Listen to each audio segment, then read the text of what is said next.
सर्दियों में fish fry खाना तो हर एक को पसंद है और इसके लिए रुख किया जाता है बहुत महंगे महंगे रेस्टोरेंट या स्ट्रीट का, जहाँ पर फ़िश फ्राई बहुत अच्छी मिलती है।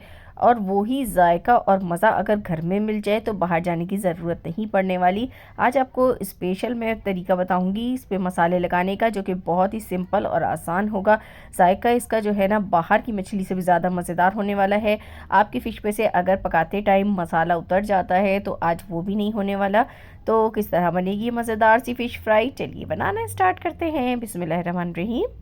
तो यहाँ पे सबसे पहले मैंने फ़िश ले ली है। आप पूरी फ़िश भी इस्तेमाल कर सकते हैं या मैंने बोटी वाली फ़िश इस्तेमाल की है, इसमें कांटे नहीं होते हैं। तो ये मैंने ले ली, इसको नमक लगा के थोड़ी देर रख दिया था। उसके बाद मैंने इसको वॉश करके इसका जो पानी है वो ड्रेन कर लिया है। अब यहाँ पर हम इसमें शामिल करेंगे नमक आधा खाने का चम्मच, और उसके बाद रेड चिली पाउडर जाएगा इसमें, ये भी आधा खाने का चम्मच डालेंगे। धनिया पाउडर 1 खाने का चम्मच जाएगा, इसमें भर के डाल देना है।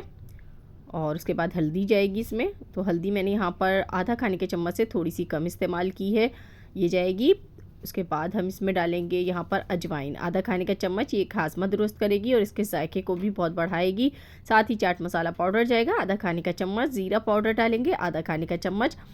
तो देखिए घर में ही ये तमाम मसाले मौजूद होते हैं जो मैं इसमें शामिल कर रही हूँ। उसके बाद आपने लहसुन अदरक का पेस्ट डालना है इसमें, तकरीबन 1.5 खाने का चम्मच ये डाल दिया। उसके बाद आपने डालना है इसके जायके को और मज़ीद बढ़ाने के लिए लेमन जूस। तो लेमन जूस इसमें आपने 1 बड़े साइज़ का डाल देना है। इस तरीके से इसमें हम लेमन को जो है डाल देंगे। तो यहाँ पे आज मैं आपको बहुत ही आसान तरीका बता रही हूँ। देखें, आपको बहुत ज़्यादा झंझट में पड़ने की ज़रूरत नहीं है, सिंपल तरीका है और बेस्ट है। मसाले घर के इस्तेमाल किए हैं हमने सारे, और इन्हीं से आप जायका देखेंगे क्या लाजवाब आने वाला है। तो लीमू जब इसमें आप निचोड़ दें, उसके बाद आपने क्या करना है, इन तमाम मसालों को अच्छी तरह से मिक्स कर लेना है मछली के साथ, ताकि ये अच्छी तरीके से आपस में मिक्स हो जाएं और इनका फ्लेवर अच्छी तरह से मछली के ऊपर आ जाए यकजा।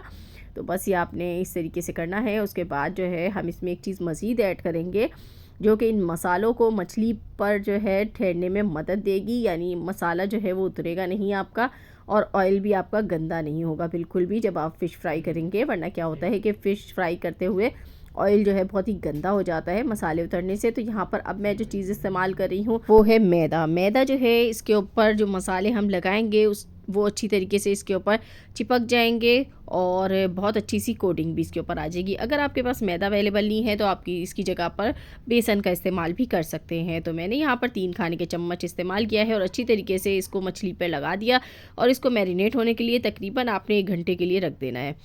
आफ्टर जो है 1 आवर्स आपने ऑयल को गर्म कर लेना है। जब ऑयल जो है मीडियम गर्म हो जाए, बहुत ज़्यादा तेज़ गर्म ऑयल में मछली मत डालिएगा, वरना ऊपर से तो मछली जो है वो आपकी कलर ले आएगी, जल जाएगी और अंदर से कुक नहीं होगी। तो आपने मछली हमेशा जो है मीडियम फ्लेम पर ही पकानी है, बहुत हाई फ्लेम नहीं रखना।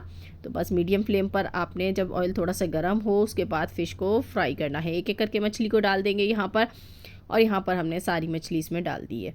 तो इसको एक तरफ से आपने पकने देना है, बिल्कुल भी आपने चम्मच नहीं चलाना, इसको पलटना नहीं है जब तक कि एक साइड से कुक ना हो जाए थोड़ी।